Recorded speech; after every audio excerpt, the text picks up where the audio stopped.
السلام علیکم ورحمۃ اللہ وبرکاتہ۔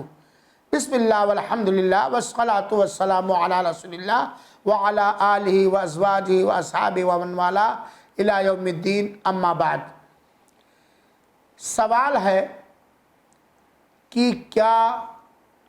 ہم زندہ موجود لوگوں سے مدد مانگ سکتے ہیں؟ اور اس کا جواب بڑے غور سے سنیں گے اور سمجھنے کی کوشش کریں گے تاکہ کوئی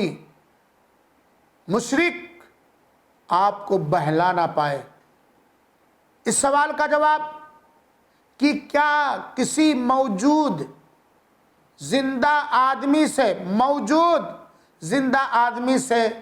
ہم اپنے کسی کام میں مدد مانگ سکتے ہیں؟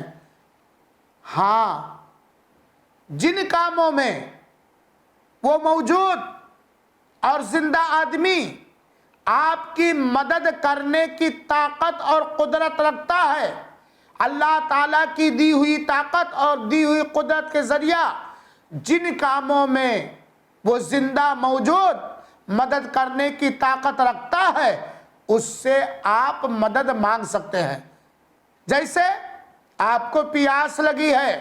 ایک آدمی کے پاس آپ نے پانی دیکھا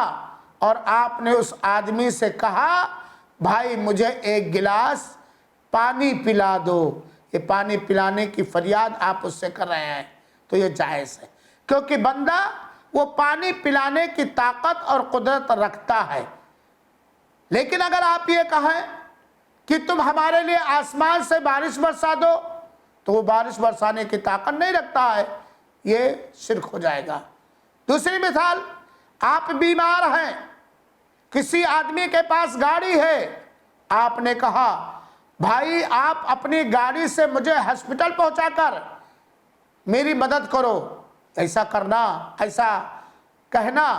جائز اور درست ہے، کیونکہ وہ اپنی گاڑی سے اگر چاہے تو آپ کو ہسپتال پہنچا سکتا ہے۔ لیکن آپ نے اسی آدمی سے کہا میری بیماری دور کر دو، مجھے صحت دے دو، تو یہ شرک ہوگا، گناہ ہوگا، کیونکہ وہ بیماری دور کرنے اور شفا اور تندرستی دینے کی طاقت نہیں رکھتا۔ تو جن کاموں میں کوئی موجود انسان آپ کی مدد کرنے کی طاقت رکھتا ہے ان کاموں میں مدد مانگ سکتے ہیں، لیکن جن کاموں میں وہ مدد کرنے کی طاقت نہیں رکھتا ہے ان کاموں میں اس سے مانگنا شرک ہو جائے گا۔ اللہ تعالیٰ نے فرمایا ہے سورہ مائدہ کی آیت نمبر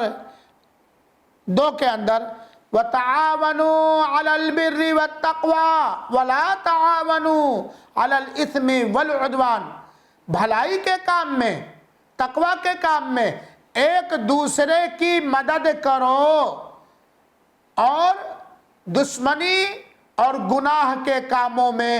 ایک دوسرے کی مدد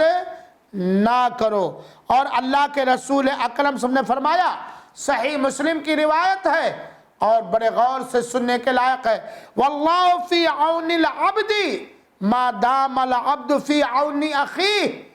اللہ تعالیٰ اس بندے کی اس وقت تک مدد کرتا رہتا ہے جب تک بندہ اپنے بھائی کی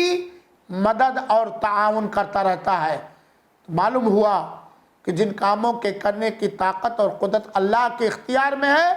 اس میں ہم کسی موجود اور زندہ سے مدد نہیں حاصل کر سکتے، لیکن زندہ اور موجود جن کاموں میں مدد کرنے کی طاقت رکھتا ہے اس سے ہم سہیوگ اور تعاون مانگ سکتے ہیں۔